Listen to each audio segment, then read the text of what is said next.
Assalamu alaikum YouTube көрермандары. Бүгін сатуда Астудағы 5 қашқа тай сатылады. Жанарка, малыматын айтып қойсаңыз. Малымат 1,5 жашқа, жасқа құнан шықма. 1,5 жаш. Ростовтан келген, не?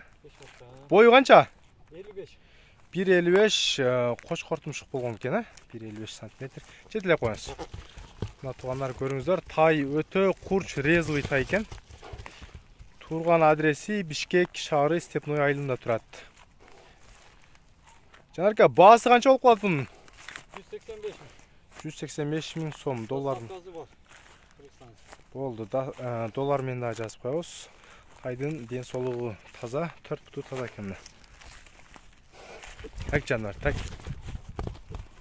Тайды көріңіздер туғандар, өте құршта екен. Кімде кім ат қылам десе, тайды алыңыздар.